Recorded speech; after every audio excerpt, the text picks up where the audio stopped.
Howdy.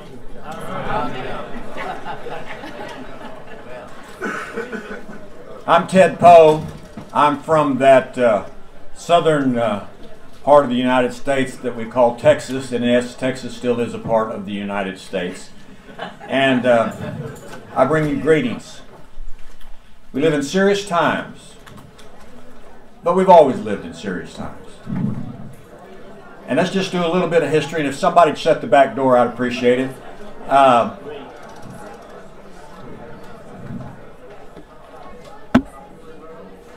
We are here in Washington, D.C., in the United States, because serious times happened over 200 years ago here. That people from Europe primarily fled to the United States, and one of those reasons was for religious liberty. That is part of our history. And so when we got around to defeating the British after 7 years and writing our own Constitution and putting in the Bill of Rights, we put in the Bill of Rights.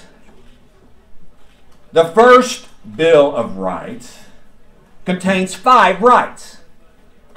Now, I'm a former judge and prosecutor. I've always loved our Constitution.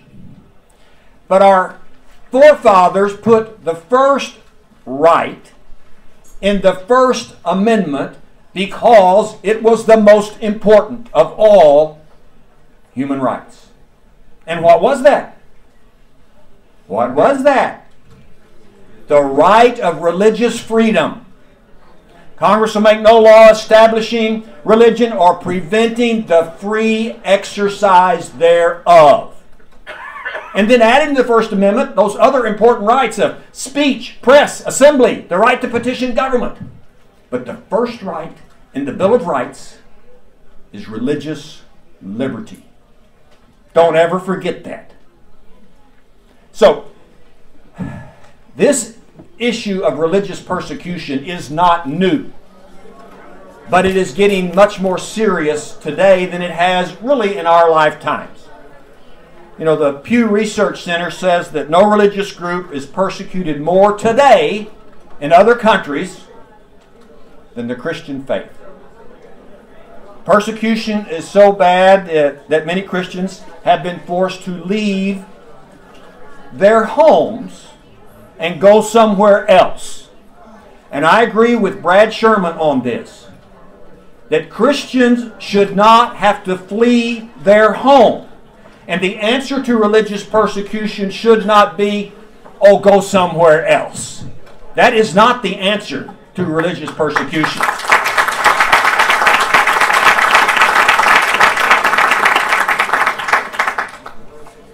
Christians made up 14% of the population in the Middle East at the beginning of the 20th century. 14%, that's just a number. Well, now it's 4%. Well, where did that other 10% go? They fled or they died. That's what happened to them. There were 1.5 million Christians in Iraq in 2003. Now, that's 1.5 million. That's a lot of people. Since then, the terrorists have either killed or forced Christians to leave. Now there are less than 500,000. Where did that other 1 million go of Christians? They either died or they fled. A third of Syria's 600,000 Christians are gone. Where did they go? Fled, most of them. Some died in Syria. Christians are being imprisoned, tortured, and killed in the world for the sole reason that they are Christians. The world media needs to understand that. It's not because of politics that they're being persecuted. It's because of religion they are being persecuted.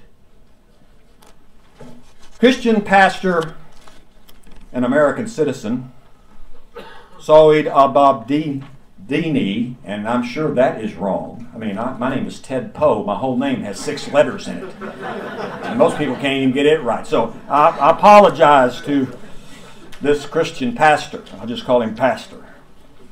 He's in Iran's jail. Iran's jail's pretty tough place to be. He's there for 8 years. The sole reason he's a Christian.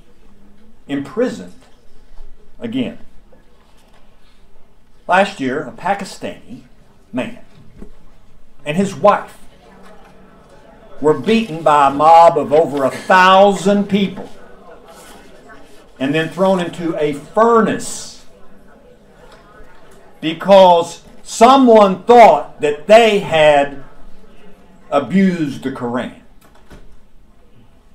Christians. 2 suicide blasts hit 2 churches in Pakistan in March. 17 people died because they were Christians. Just weeks after that, and this is the one that gets me, just a couple of weeks after that happened, 2 Muslims asked a 14-year-old Christian what his religion was. Here's what he said. I told them that I'm a Christian. They started beating me. When I tried running, both boys started following me in the street. They threw kerosene on me and set me on fire. 55% of his body is burned because he was a Christian, and he did not deny it. He admitted it. In 3 days in 2013, Coptic Christians in Egypt experienced the worst single attack against the churches in 700 years. 40 churches were destroyed, 100 other sites were severely damaged. Let's put that in perspective. What if we had 40 churches in America destroyed overnight? Do you think that might get somebody's attention? I would hope so. It certainly should get our attention that this happened to Coptic Christians. Of course, we know about the Coptic Christians, how they're now being beheaded and they're being televised by the bad guys because they're Christians. Thousands and thousands have fled Egypt and gone other places or just disappeared. When Aman was in class, the teacher told him to cover his tattoo. My understanding is, and you can correct me if I'm wrong, that Coptic Christians sometimes wear on their wrist or their hand a cross as a tattoo. So his teacher told him to cover his tattoo in class. He apparently did not do that. In fact, he pulled out from underneath his shirt a cross. The teacher was so enraged that he choked this student and then asked the classmates who were non-Christians, what are you going to do about this? Classmates of Aman beat him to death.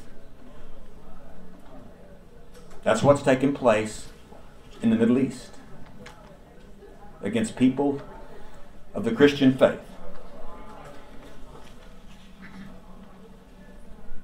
The head of all Franciscans in the Middle East reported that of the 4,000 inhabitants of a village named Knesset, there are 10 Christians left. Where have they gone? Some have fled. Some have died. Iraq, churches have disappeared. There were 300 in 2003, now there are 57 Christian churches. This is what's happening in the Christian faith. A place that Christians have called home since really the time of Jesus. The Christian population has dropped 90% since the Gulf War.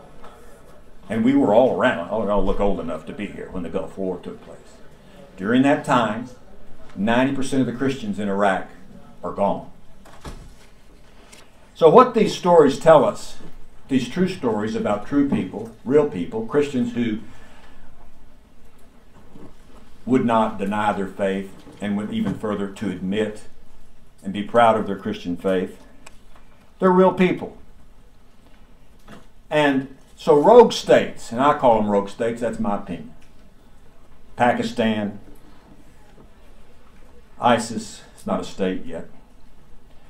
They gain legitimacy in their own sphere by persecuting Christians. They pride themselves on hate. And that hate manifests itself in bad things to Christians. But it also, unfortunately, legitimizes in the eyes of some people those organizations, those people. What should we do about it? Well, we need to raise the world awareness of what's taking place. It's not acceptable to kill Christians.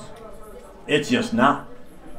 And we hear a lot about tolerance and all of that. When we start talking about tolerance, let's don't forget that people should be tolerant of the Christian faith as well as tolerant of other religious faiths.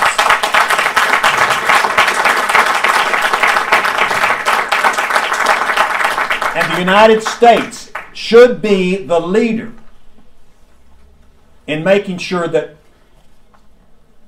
people are not persecuted because of their religious beliefs. Our history is because part of that. Our belief of the First Amendment, that religious freedom is a human right, not only in the United States but worldwide, we should lead in that endeavor to make sure that all peoples recognize you just can't kill Christians because they're Christians, or anybody else. You know, persecution of people because of their religious beliefs is not acceptable.